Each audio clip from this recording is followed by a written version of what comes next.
हाय दोस्तों, स्वागत है आपका इस YouTube channel PM study centre में। तो आज के इस वीडियो में हम राउल्ट का नियम देखेंगे, राउल्ट्स लॉ, जो कि बोर्ड एग्जाम की दृष्टि से very very most important topic है। और यह हर साल किसी न किसी सेट में पूछा ही पूछा जाता है।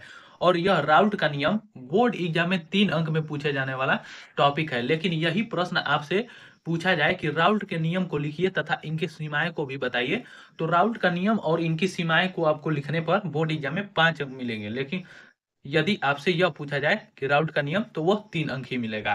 तो चलिए आज के इस वीडियो में हम राउल्ट का नियम, इनकी सीमाएं तथा राउल्ट के नियम पर एक प्रश्न को भी आज के इस वीडियो में देखेंगे। तो चलिए आज के इस वीडियो को शुरू करते हैं। और यदि यह वीडियो पसंद आए तो इसे ज्यादा से ज्यादा लाइक, शेयर और चैनल को सब्सक्राइब करना ना भूलें। और वीडियो को में पूरे लास्ट तक बने रहिए। तो राउल्ट का नियम, राउल्ट्स लॉ, आखिर राउल्ट का नियम होता क्या है? तो देखिए, राउल्ट एक वैज्ञानिक थे जिन्होंने एक नियम दिया था। वह नियम है कि वाष्प दाब का अपेक्षिक अवनमन विलयन में विलेय के मोल प्रभाज के बराबर होता है, जिसे राउल्ट का नियम कहते हैं। राउल्ट का नियम यह होता है कि वाष्प दाब का अपेक्षिक अवनमन विलयन में विलेय के मोल प्रभाज के बराबर होता है, जिसे राउल्ट का नियम कहते हैं। विलयन का वाष्प दाब का अवनमन बराबर मोल प्रभाज, यही राउल्ट ने एक नियम दिया थे, जिसे राउल्ट के नियम से जाना जाता है। तो विलयन का वाष्प दाब का अवनमन P0 माइनस PS अपान P0 और बराबर यन अपान स्मॉल यन प्लस यन, यही है राउल्ट का नियम। जहां P0 विलायक का वाष्प दाब, जहां PS विलयन का वाष्प दाब, P0 माइनस PS वाष्प दाब का अवनमन और स्मॉल यन विलेय के मोलों की संख्या और कैपिटल यन विलायक के मोलों की संख्या तथा यन प्लस कैपिटल यन, ये है विलयन की मोलों की संख्या। तो राउल्ट का नियम होता है कि वाष्प दाब का अपेक्षिक अवनमन विलयन में उपस्थित विलेय के मोल प्रभाज के बराबर होता है, जिसे राउल्ट का नियम कहते हैं। यह इस सूत्र है P0 माइनस PS अपान P0 बराबर यन अपान स्मॉल यन प्लस यन, यही है राउल्ट का नियम। चलिए अब राउल्ट के नियम की सीमाएं को देखते हैं कि राउल्ट के नियम की सीमाएं क्या है। राउल्ट के नियम की सीमाएं रहा हमारा अब कि राउल्ट के नियम की सीमाएं क्या क्या है। तो पहला है कि राउल्ट का नियम तनु विलयनों पर लागू होता है। सांद्र विलयन राउल्ट के नियम से विचलन प्रदर्शित करते हैं। मतलब पहला नियम यह है कि राउल्ट का जो नियम है वह केवल तनु विलयनों पर लागू होता है। सांद्र विलयन पर राउल्ट का नियम लागू नहीं होता है। सांद्र विलयन राउल्ट के नियम का क्या करती हैं? विचलन प्रदर्शित करती हैं। दूसरा नियम यह है कि यह नियम केवल अवाष्पशील पदार्थों के विलयनों पर लागू होता है। अवाष्पशील पदार्थ के विलयनों पर ही केवल राउल्ट का नियम लगता है। यह है हमारा दूसरा सीमा। तीसरा है कि वैद्युत अपघट्य के विलयनों पर राउल्ट का नियम लागू नहीं होता। वैद्युत अपघट्य के विलयनों पर राउल्ट का नियम लागू नहीं होता। तो ये है हमारे 3 मोस्ट इंपॉर्टेंट राउल्ट के नियम की सीमाएं। तो आज के इस वीडियो में हम देख चुके हैं कि राउल्ट का नियम क्या है और इनकी सीमाएं क्या है। चलिए अब इस पर हम आधारित एक प्रश्न को देखेंगे कि बोर्ड एग्जाम में राउल्ट के नियम की सीमाएं से कैसे प्रश्न पूछे जाते हैं। या तो आपसे 5 अंक में राउल्ट के नियम की सीमा और राउल्ट का नियम क्या होता है यह पूछेगा, अन्यथा इस पर एक प्रश्न आएगा ही आएगा। तो चलिए, हमारा प्रश्न रहा 20 डिग्री सेल्सियस ताप पर। प्रश्न है कि 20 डिग्री सेल्सियस ताप पर किसी अवाष्पशील विद्युत अनअपघट्य पदार्थ के 10 ग्राम को 100 ग्राम जल में विलय करने पर वाष्प दाब 17.335 mm से घटकर 17.235 mm हो जाता है। तो विलय का अणुभार ज्ञात कीजिए। चलिए इस प्रश्न को हल करेंगे। देखिए, यह प्रश्न मोस्ट इंपॉर्टेंट क्वेश्चन है, क्योंकि ऐसे प्रश्न बोर्ड एग्जाम में अक्सर देखने को मिलते ही मिलते हैं। तो चलिए आज के इस वीडियो में हम इस प्रश्न को हल करेंगे। तो देखिए, सबसे पहले मैं आपको बता देता हूं कि किसी भी प्रश्न को हल करते समय सबसे पहले जो जो प्रश्न में दिया गया होता है उसे पहले लिख लेते हैं, और जो जो हमें ज्ञात करना होता है उसे भी लिख लेते हैं। इससे हमें प्रश्न लगाने में सरलता होती है, आसानी होती है। तो देखिए यहाँ पर क्या क्या दिया गया है। तो हमें दिया गया है यहाँ पर कि 20 डिग्री सेल्सियस ताप पर किसी वाष्पशील विद्युत अनअपघट्य पदार्थ के 10 ग्राम को 100 ग्राम जल में विलय करने पर वाष्प दाब इतना से घटकर इतना हो जाता है। तो हमारा 10 ग्राम क्या दिया गया है? तो ये 10 ग्राम हमारा विलय का भार दिया गया है। जबकि 100 ग्राम क्या दिया गया है, देखिए 100 ग्राम हमारा जल है, मतलब ये हमारा विलायक है। कह रहा है कि एक अनअपघट्य पदार्थ है जो 10 ग्राम है और 100 ग्राम जल है, मतलब विलेय हमारा 10 ग्राम है जबकि विलायक 100 ग्राम है, और दोनों को एक में मिलाकर घोल देंगे तो हमारा विलयन बन जाएगा। तो चलिए यहाँ पर लिख लेते हैं, दिया है, दिया है। क्या क्या दिया गया है यहाँ पर, विलेय का भार दिया गया है हमारा, विलेय का भार। विलेय का भार को हम किससे दर्शाते हैं, तो इसे स्मॉल डब्ल्यू से दर्शाते हैं, जो कि हमारा 10 ग्राम दिया गया है।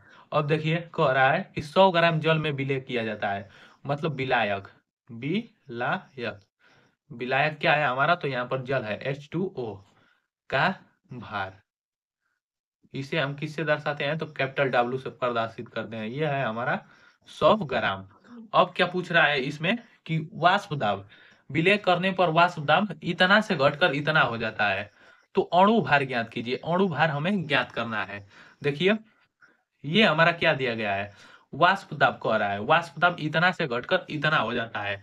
तो देखिए ये दिया गया है हमारा विलायक का वाष्प दाब, विलायक का वाष्प दाब। विलायक के वाष्प दाब को किससे प्रदर्शित करते हैं, तो इसे P0 से प्रदर्शित करते हैं। तो P0 बराबर हमारा दिया गया 17.335 mm। अब ये क्या है हमारा, इतना से घटकर इतना हो जा रहा है, मतलब ये है हमारा विलियन का वाष्प दाब, विलियन, विलियन का वाष्प दाब। इसे हम किससे प्रदर्शित करते हैं, तो PS, pressure of solution. PS से हमारा क्या हो जाएगा, यहाँ पर 17.235 mm, ये हमारा विलियन का वाष्प दाब दिया गया है। तो अब यहाँ पर हम P0 माइनस PS निकाल लेंगे इससे, जहाँ P0 माइनस PS ये हमारा वाष्प दाब का अनुमान है। तो यहाँ पर हम P0 माइनस PS निकालेंगे, तभी हमारा यह प्रश्न हल हो पाएगा।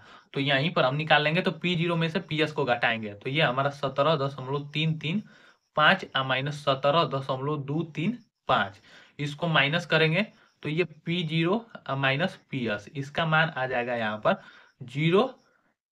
यहाँ पर देखिए 5 में से 5 को घटाएंगे तो ये हो गया हमारा 0, और यहाँ पर 3 में से 3 को घटाएंगे ये भी हो गया 0, और यहाँ पर 3 में से 2 को घटाएंगे 1 आ गया, ये आ गया पॉइंट, अब 17 में से 17 को घटाएंगे 0, मतलब 0.100 आ गया। ये हमारा वाष्प दाब का अनुमान आ गया, P0 माइनस PS।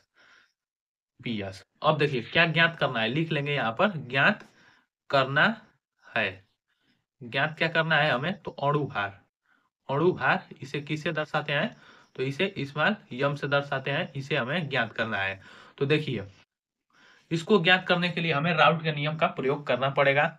चलिए अब प्रश्न को हल करते हैं। तो लिखेंगे राउल्ट के नियमानुसार, राउल्ट के नियमानुसार, तो राउल्ट का नियम अनुसार क्या हो जाएगा, तो राउल्ट का नियम हो जाएगा कि वाष्प दाब का आपेक्षिक अनुमान, यहाँ पर P0 माइनस PS अपान P0, P0 अब बराबर होता है किसे, तो विलय के मोल प्रभाज के बराबर होता है। तो देखिए विलय का मोल प्रभाज होता है n अपान n प्लस n होता है। तो हम इसको भार और अणु भार के पद में लिखेंगे, क्यों, तो देखिए भार और अणु भार के पद में लिखेंगे तो ये हो जाएगा हमारा स्मॉल W गुणे कैपिटल M, अब बटा के इस कैपिटल W गुणे स्मॉल m, ये हमारा भार और अणु भार के पद में होता है।